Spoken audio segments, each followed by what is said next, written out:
Silakan Jebeng. Monggo. Monggo.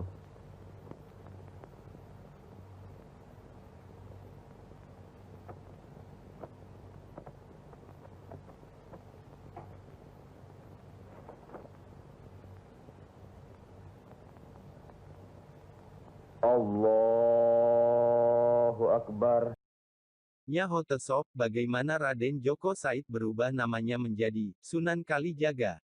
Untuk part 2 sekarang, Fanggeran akan kasih sedikit kisah tentang sejarah nama Kalijaga. Pertanyaan ini masih menjadi misteri dan bahan silang pendapat di antara para pakar sejarah hingga hari ini. Masyarakat Cirebon berpendapat bahwa nama itu berasal dari Dusun Kalijaga di Cirebon. Sunan Kalijaga memang pernah tinggal di Cirebon dan bersahabat erat dengan Sunan Gunung Jati. Ini dihubungkan dengan kebiasaan Wong Cirebon untuk menggelari seseorang dengan daerah asalnya seperti gelar Sunan Gunung Jati untuk Syekh Syarif Hidayatullah, karena beliau tinggal di kaki Gunung Jati. Fakta menunjukkan bahwa ternyata tidak ada kali di sekitar Dusun Kalijaga sebagai ciri khas dusun itu. Padahal, tempat-tempat di Jawa umumnya dinamai dengan sesuatu yang menjadi ciri khas tempat itu. Misalnya nama Cirebon yang disebabkan banyaknya rebon udang, atau nama Pekalongan karena banyaknya kalong kelelawar.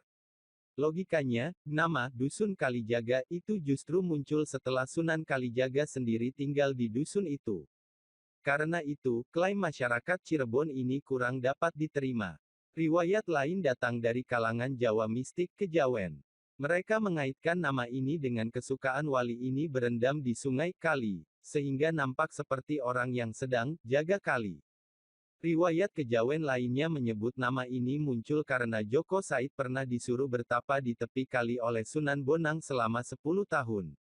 Pendapat yang terakhir ini yang paling populer. Pendapat ini bahkan diangkat dalam film Sunan Kalijaga dan Wali Songo pada tahun 80-an. Saya sendiri kurang sepaham dengan kedua pendapat ini.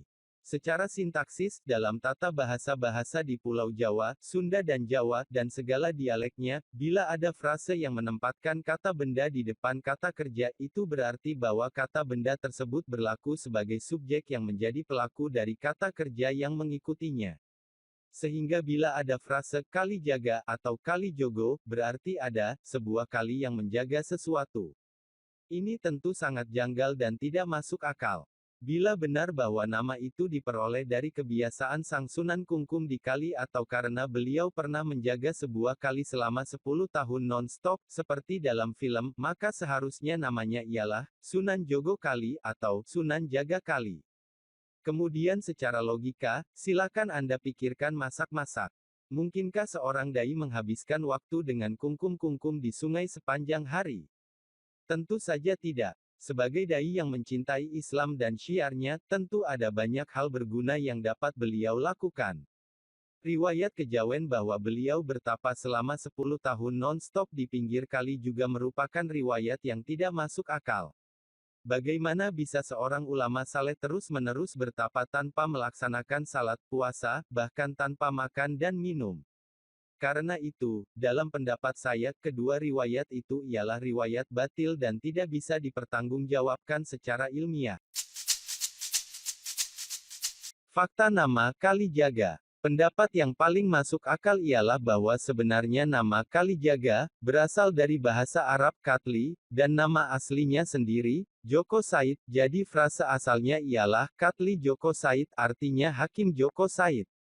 Sejarah mencatat bahwa saat wilayah perwalian Demak didirikan tahun 1478, beliau diserahi tugas sebagai Katli, Hakim di Demak oleh wali Demak saat itu, Sunan Giri. Masyarakat Jawa memiliki riwayat kuat dalam hal penyimpangan, pelafalan kata-kata Arab misalnya istilah sekaten, dari syahadatain, kalimosodo, dari kalimah syahadah, mulut, dari maulid, suro, dari syuro, dulkangidah, dari zulkoidah, dan masih banyak istilah lainnya. Maka tak aneh bila frase, Katli Joko kemudian tersimpangkan menjadi Kalijogo, atau Kalijaga.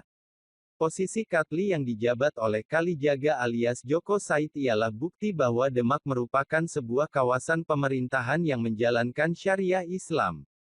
Ini diperkuat oleh kedudukan Sunan Giri sebagai wali di Demak. Istilah Katli dan wali merupakan nama-nama jabatan di dalam negara Islam. Oke Sobat Fanggeran, berikut sebuah cerita dari Sunan Kalijaga. Wallahu a'lam.